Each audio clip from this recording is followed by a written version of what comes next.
ناظرین گرامی، السلام علیکم ورحمۃ اللہ وبرکاتہ۔ میں ہوں آپ کا میزبان انصار عزیز ندوی، اور آپ اس وقت سیدھی بات ٹی وی چینل کے خصوصی پروگرام ذکر میرے حبیب کا صلی اللہ علیہ وسلم دیکھ رہے ہیں۔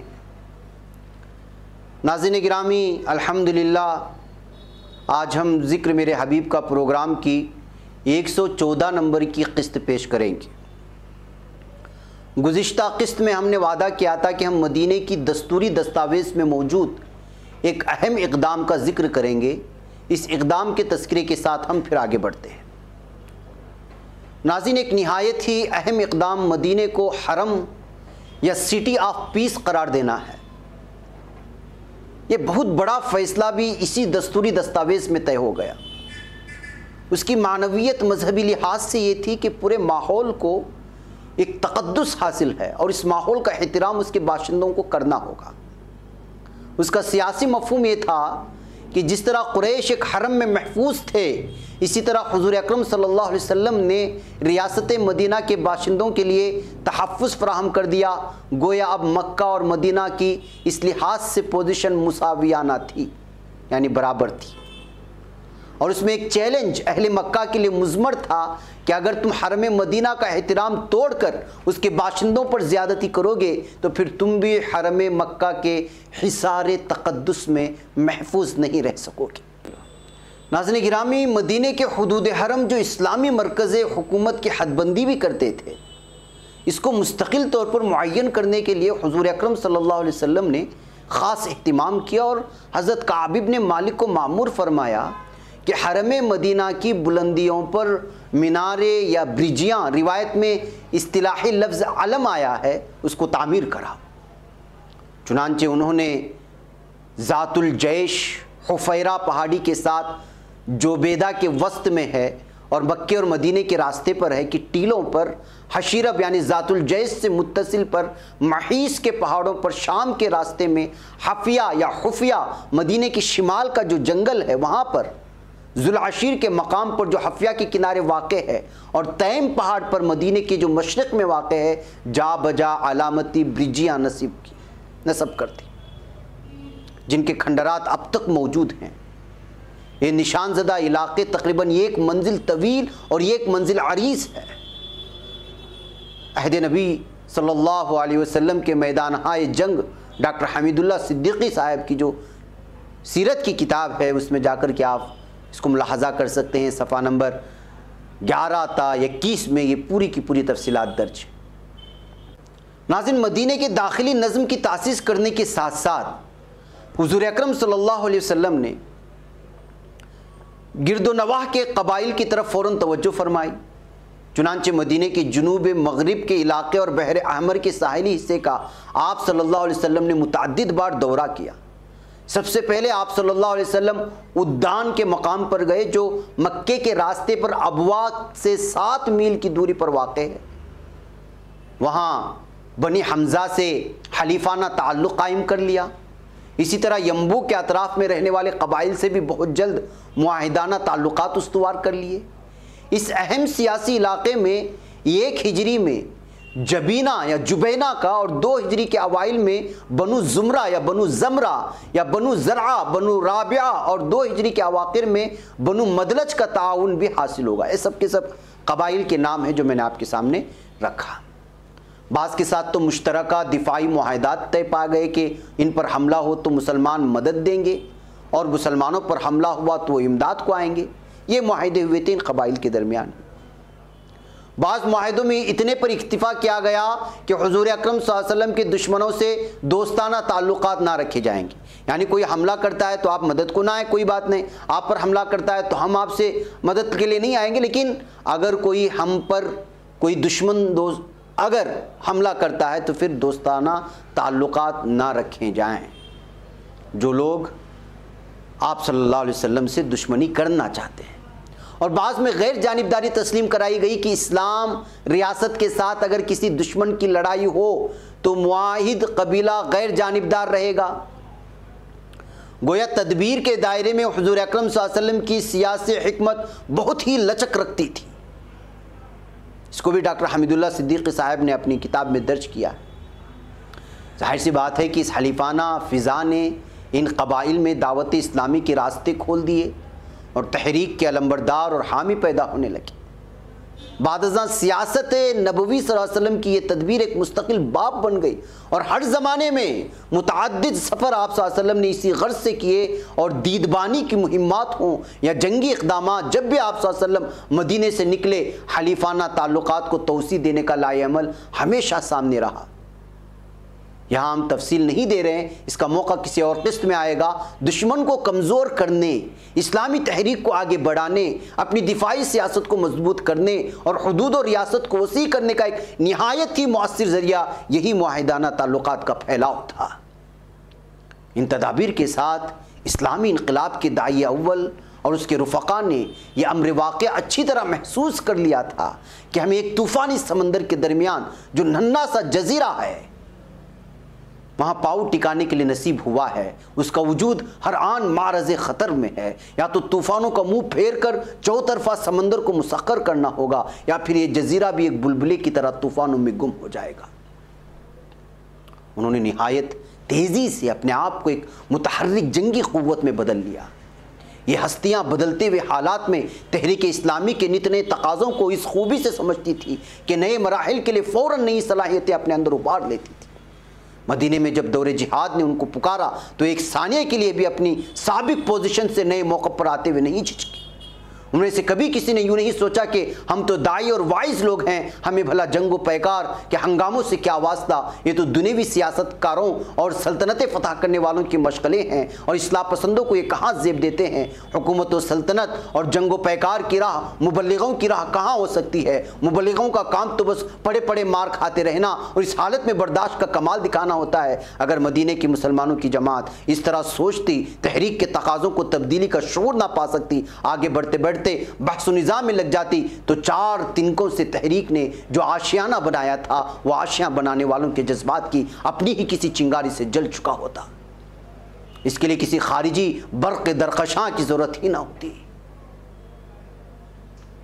یہ عقاب شان کے گنے چنے افراد جہاں اپنے نظریے صداقت کے سرگرم داعی تھے، وہاں اس نظریے پر قائم ہونے والی ریاست کا دفاع کرنے کے لیے بہترین جانباز سپاہی بھی ثابت ہوئے. انہوں نے اپنے آپ کو منظم سپاہ میں بدلنے کے لیے فوری اقدام کیے اور جہاں مدینہ ایک دارالامن، ایک تعلیم گاہ اور تہذیب اسلامی کا ایک چمنزار بن رہا تھا، وہیں وہ ایک مضبوط فوجی کیمپ کی حیثیت بھی اختیار کر گیا. اللہ تعالیٰ کی طرف سے نبی پاک صلی اللہ علیہ وسلم کے سر اب ایک کمانڈر کی ذمہ داریاں بھی آ پڑی تھی، جن کے انجام دہی انتہائی بے سر و سامانی کے عالم میں آپ صلی اللہ علیہ وسلم نے اس خوبی، کمال فن اور حکمت بالغہ کے ساتھ فرمائی کہ تنہا یہ موضوع تصانیف کا ایک دفتر بے پایاں چاہتا ہے. ریاست مدینہ کی عظمت معاب سربراہ حضور اکرم صلی اللہ علیہ وسلم نے ہجرت کے 4-6 ماہ بعد ملحقہ علاقے میں طلایہ گردی کے لیے فوجی دستوں کی ترسیل شروع کر دی. معرکہ بدر سے پہلے یہ 8 دستے روانہ کیے گئے. پہلا دستہ حضرت امیر حمزہ رضی اللہ تعالیٰ عنہ کی سرکردگی کا دستہ سیف البحر کی جانب دشمن کی نقل و حرکت کا جائزہ لینے کو بھیجا گیا تھا. ابو جہل 300 آدمیوں کے ساتھ مکے سے نکلا تھا لیکن مسلمانوں کو چوکنا پا کر پلٹ گیا تھا. یہ رمضان فسٹ ہجری کی بات ہے. دوسرا دستہ 60 سپاہیوں پر مشتمل جیش رابع عبیدہ بن حارث رضی اللہ تعالیٰ عنہ کی کمان میں اہل مکہ کے فوجی حالات معلوم کرنے کو بھیجا گیا.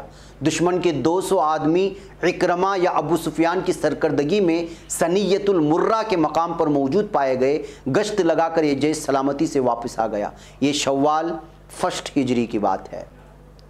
تیسرا دستہ حضرت سعد ابن ابی وقاص رضی اللہ تعالیٰ عنہ کی قیادت میں 80 افراد کا جیش طلایہ گردی کے لیے حجفہ تک بھیجا گیا۔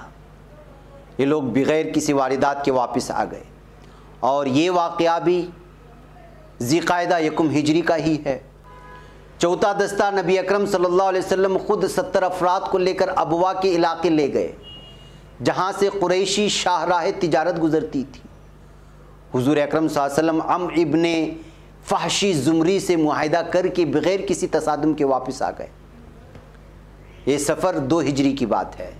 پانچواں دستہ حضور اکرم صلی اللہ علیہ وسلم نے بنفس نفیس 200 سپاہیوں کو لے کر بواہ کی جانب رضوی پہاڑ کا علاقہ جو ینبو کے قریب ہے وہاں اقدام کیا۔ راستے میں امیہ بن خلف کی سرکردگی میں 100 افراد پر مشتمل قریش کا قافلہ ملا، مگر کوئی تعرض نہیں کیا گیا۔ یہ ماہ ربیع الاول 2 ہجری کی بات ہے۔ چھٹا دستہ قرز ابن جابر الفہری نے مدینے کے مویشیوں پر ڈاکہ ڈالا تو اطلاع ملتے ہی حضور اکرم صلی اللہ علیہ وسلم نے 70 سپاہیوں کا دستہ ساتھ لے کر تعاقب کیا۔ قرز اگرچہ بچ کر نکل گیا، مگر اس تعاقب سے یہ مفید اثر ضرور پڑا کہ مدینہ بہرحال ایک متحرک قوت ہے، ان لوگوں کو پتہ چل گیا۔ یہ ربیع الاول 2 ہجری کی بات ہے۔ ساتواں دستہ حضور اکرم صلی اللہ علیہ وسلم 150 افراد کا ایک جیش لے کر ذوالعشیرہ جو مکہ اور مدینے کے درمیان ینبو کے قریب ہے تشریف لے گئے، وہاں بنی زمرہ سے معاہدہ کیا۔ یہ جمادی الاخر 2 ہجری کی بات ہے۔ آٹھواں اور آخری دستہ حضرت عبداللہ ابن جحش کی سرکردگی میں 125 افراد کے ساتھ ایک مہم نخلا کی جانب طلایہ گردی کے لیے بھیجی گئی۔ قریش کے قافلے سے مڑبیڑ ہو گئی، اور یہ رجب کی بات ہے 2 ہجری کی۔ ان مہمات کی ترسیل تصادم کے لیے نہیں کی جا رہی تھی ناظرین گرامی، بلکہ نخلا میں وقتی فضا کے زیر اثر مدینے کی طے شدہ پالیسی کے خلاف جو تصادم ہوا اسے حضور اکرم صلی اللہ علیہ وسلم نے ناپسند یعنی ڈسکریج فرمایا، اور قیدی رہا کر دیے گئے اور مقتول کا خون بہا ادا کیا گیا۔ ان سے دوسرے بہت ہی بڑے بڑے مقاصد وابستہ تھے، یعنی ان مہمات کے ذریعے ریاست مدینہ کی سرحدات کی حفاظت کا انتظام رہے اور دشمن کی نقل و حرکت کا اندازہ رہے۔ قریش اور دیگر قبائل کو یہ نئی حقیقت محسوس کرانا بھی مقصود تھا کہ اب یہاں ایک باقاعدہ نظام حکومت موجود ہے اور مدینہ اس کا مرکز ہے۔ مسلم انقلابی جماعت کے رضاکار سپاہی آس پاس کے علاقے، اس کی بستیوں، اس کے نشیب و فراز، اس کے راستوں، اس کے چشموں سے براہ راست واقف ہوں، ان کو کمان کرنے، کمان میں رہ کر فرض ادا کرنے، باہم تقسیم کار اور تقسیم اوقات کرنے اور تدبیریں سوچنے، وقت کے وقت فیصلے کرنے کی مہارت حاصل ہو، جس سے بغیر کوئی دفاعی نظام چل نہیں سکتا۔ قریش کو محسوس ہو جائے کہ اب ان کی معاشی شاہرگ مدینے کے نیچے دب چکی ہے یا ان کے پنجے میں آ چکی ہے، اور وہ ان کی تجارتی شاہراہ کو روک کر ان کے کاروانوں کا گزر جب چاہیں بند کر سکتے ہیں۔ واضح ہے کہ حضور اکرم صلی اللہ علیہ وسلم نے بچپن میں بصرہ اور مدینے کی طرف اور جوانی میں 2 بار شام کی جانب جو سفر کیے تھے، اس کے دوران میں آپ صلی اللہ علیہ وسلم نے مدینے کی جغرافیائی اور سیاسی اہمیت سمجھ لی تھی، اور قریش کی تجارتی شاہراہ کے ہر پیچ و خم سے آپ صلی اللہ علیہ وسلم واقف تھے۔ اپنی سابق واقفیت کی بنا پر خوف دلانے اور دباؤ ڈالنے کی پالیسی فوراً بنانے میں آپ صلی اللہ علیہ وسلم کو کوئی دقت پیش نہیں آئی۔ دوسری طرف آپ صلی اللہ علیہ وسلم نہ صرف قریش کا ایک قریبی فرد ہونے کی بنا پر، بلکہ خود تاجر رہ کر اور کاروانوں میں شریک ہو کر قریش کی معیشت کے سب سے بڑے تجارتی ذریعے سے آگاہ تھے۔ طائف اور یمن و نجران کی تجارتی مہمات کو درکنار رکھ کر دیکھے تو محض شام و عراق کی شاہراہ پر تجارتی سفروں سے قریش کو 2.5 لاکھ اشرفی سالانہ کی آمدنی تھی۔ تفسیر القرآن میں اس بات کا تذکرہ کیا گیا ہے۔ اس تفصیلات ان مہمات کی ترسیل جس تربیتی نقشے کے تحت کی گئی، اس میں اہتمام تھا کہ سپاہیوں کو منظم جنگی کارروائی کی مشق ہو، وہ ایک مرکزی کمانڈ کے تحت مشین کے پرزوں کی طرح حرکت کر سکے، سب بندی کی مشق پیدا کریں، علم اور فوجی رموز و اشارات کا استعمال کرنا سیکھیں، اور روزہ داری اور نمازوں کی پابندی اور مشکل ترین حالات میں احکام کے مطابق ادائے فرض کر کے جفاکشی کی صلاحیت پیدا کر لیں۔ اسی کے ساتھ آپ صلی اللہ علیہ وسلم نے خبر رسانی کا ایک مضبوط نظام قائم کر دیا، جس کے بل پر آپ صلی اللہ علیہ وسلم مکہ اور گرد و پیش کے قبائل اور اپنے سرحدی علاقے کے حالات سے پوری طرح باخبر رہتے تھے۔ اسی سلسلے میں آپ صلی اللہ علیہ وسلم نے مرکزی ریاست کی حفاظت کے لیے دیدبانی اور پہرے کا انتظام بھی کیا تھا۔ تو ناظرین کرام، یہ تھے دو طرفہ حالات جن کے زیر اثر قریش نے معرکہ بدر لڑنے کا فیصلہ کیا تھا۔ اب یہاں وقت ہو چلا ہے، آگے کی تفصیلات اگلی قسط میں پیش کی جائیں گی۔ مجھے اجازت دیں۔ السلام علیکم ورحمۃ اللہ وبرکاتہ۔